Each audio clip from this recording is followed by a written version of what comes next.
Gibran Raka Buming Raka, mantan wali kota Surakarta, era Jokowi masih presiden waktu itu. Nah sekarang jadi wakil presiden. Tapi ini tambah hari nasibnya kok tambah ngenes. Menurut pembegawan ini. Ini jabatan orang nomor 2 di Indonesia. Nampaknya sudah makin tenggelam saja ini. Ora diperhitungkan sama sekali. Bukan saja dalam dunia politik, di jajaran pemerintahan. Sama bosnya saja tidak direken atau enggak diperhitungkan. Nah, presiden yang harusnya bisa mewakilkan sebagian tugasnya pada wakilnya, malah tidak menyuruh apapun sama Waspres buat menggantikan dirinya, tugas-tugas dia. Nah, ini kejadian bener ini. Bukan karangan Om Begawan ini. Ini Om Begawan nggak ngece loh, ini saya cuma mau ngasih tahu aja. Nah, kelihatannya presiden itu lebih sreg, lebih mantep itu ngutus adiknya serta beberapa menteri lain buat hadir di acara peresmian kuil terbesar di Asia Tenggara. Nah, sekarang ini baru jalan 4 bulan loh. Mestinya hubungan presiden dan wapres itu kan harus ada chemistry gitu. Harus mesra-mesranya kayak manten anyar gitu. Nah, ibarat pengantin baru, ini masa lagi lengket-lengketnya, masih romantisnya. Suasana honeymoon belum hilang dari suasana. Lah kok yang tampak atau terlihat malah nggak begitu, kebalikannya. Sikap atau perilaku presiden kita terkesan mengabaikan, cuek bebek, tidak menganggap punya wakil. Lalu apa sebenarnya yang melatar belakangi sehingga tindakan Presiden Prabowo seperti itu? Ya ayo kita bedah aja. Nah ini bila ada undangan yang datang padanya, bukankah semestinya mewakilkan pada bawahannya langsung, yakni wakilnya kalau Pak Prabowo tidak bisa menghadiri atau karena ada keperluan yang lain. Ya memang pas kemarin tuh peresmian kuil Murugan Hindu kemarin itu, Wapres punya acara yang tidak bisa ditinggalkan. Ketoke loh, tapi sepertinya enggak itu. Ya, acara peresmian itu pas hari libur loh. Iya. Ya bener kesimpulan saya ini, Gibran itu tiap hari libur. Belas gak mau kerja. Maunya dia itu hari libur ya sama anak-anak, sama keluarga, sama istrinya. Itu sejak jadi wali kota itu. Gak ada acara kenegaraan di hari liburnya. Wah lah ini jadi pelayan masyarakat kayak gini ya, rakyatnya yang cilokon. Nah, sikap kayak gini mungkin jadi bikin Pak Prabowo jengkel ya bisa, mangkel ini.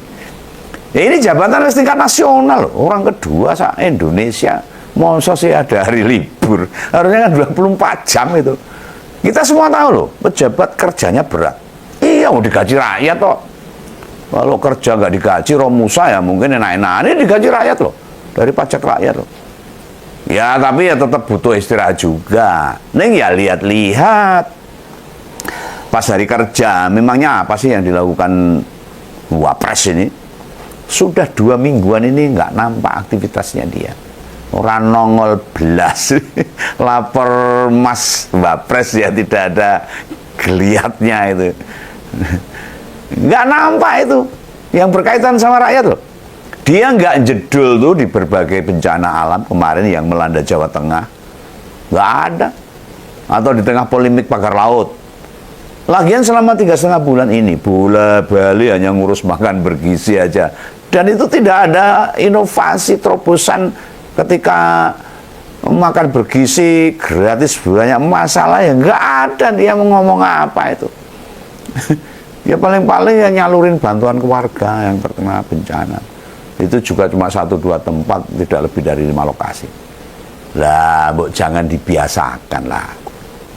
Hari Sabtu Minggu atau tanggal merah itu ngambil hari libur. Ya karena pejabat loh. Karena gini loh, beberapa ormas agama atau kalangan masyarakat lain itu kadang bikin acara memang diambil hari libur, hari Minggu, hari tanggal merah. Mengapa?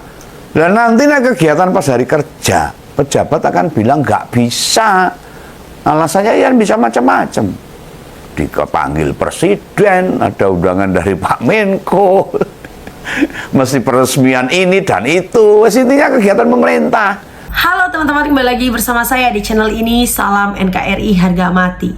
Nah teman-teman, dalam video ini ada sebuah cuplikan dari Mas Begawan yang mengatakan Gibran ogah gantiin Prabowo, Hasyim turun resmikan kuil. Nah teman-teman, kita akan membacakan beberapa komentar dan tanggapan beberapa masyarakat mengenai tentang judul tersebut ya teman-teman. Kita akan membahas itu satu persatu. Gibran tidak mau mewakili hadir dalam peresmian kuil, mungkin takut kalau disuruh memberi sambutan yang sependat lain. Dari kasus Gibran ini jelas membuktikan kalau pemimpin itu yang paling utama harus pintar dan harus pintar berbicara.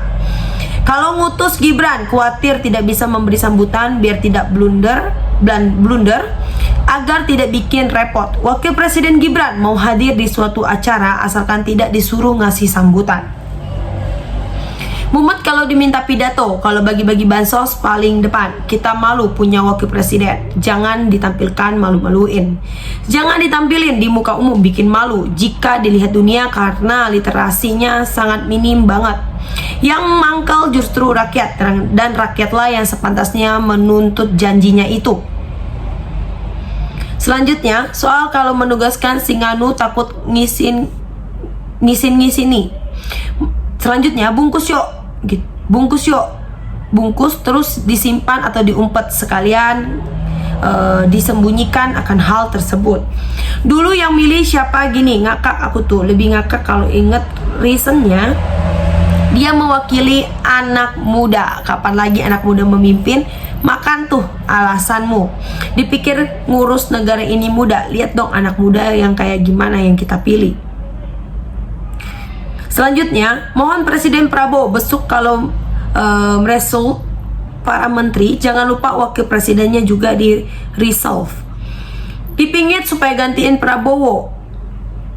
Jadi pembantu tugasnya bantuin majikan. Kalau majikan butuh bantuannya. Kalau nggak mau bantu majikannya yang mundur saja. Masih banyak yang lebih pantas jadi wakil presiden. Hanya emang Pak Hasyim banyak pengalaman, tidak diragukan lagi. Jadi wakil saja Pak, kami dukung demi Indonesia dan rakyatmu. Sebaiknya semua media itu gak usah muncul kan rupanya atau memberitakan Gibran, bikin muak saja. Tidak bisa jauh dari istrinya Om Begawan sambil lilang anaknya ngililing bojone. Selanjutnya, kalaupun Gibran yang ditugaskan, emangnya Gibran berani pidato menyampaikan sambutannya, bisanya cuma plongo saja. Lanjutkan Om Begawan dengan info yang hangat, Jepara selalu hadir. Justru dia itu bersikap toleran banget loh, karena kalau sampai munculkan nanti pidatonya jadi aneh kayak manggil-manggil para umat atau para pemeluk agama, kan jadi kacau, jadi gamah, jadi parah. Kita itu negara Pancasila. Bos Gibran saling menghormati antar umat beragama resmi. Resmiin kuil, kasihan penganutnya apalagi hari libur. Selanjutnya Om Begawan, bukan hanya Pak Prabowo Subianto, kami juga nggak ngerekam sama pejabat negara yang cuma belusukan dan bagi-bagi buku susu seperti kurang kerjaan saja. Selanjutnya Gibran benar-benar bingung, peresmian kuil bukan Gibran, Pak Hasyim yang diutus Pak Prabowo. Gibran bisa menjabat wali kota karena bapaknya semua, bahkan untuk pimpinan kota Solo semua itu restu. Bapaknya bukan kayak karya Gibran walaupun tanpa kerja apa-apa. Solo masih lebih baik dengan daerah sekitar. Gibran wakil presiden, kita tidak bisa kerja tanpa campur tangan sang ayah. Nah teman-teman silakan berikan tanggapan teman-teman dalam kolom komentar ini sehingga kita dapat bertukar pikiran antara satu dengan yang lain dalam kolom komentar ini. Terima kasih teman-teman. Bongkar TV melaporkan.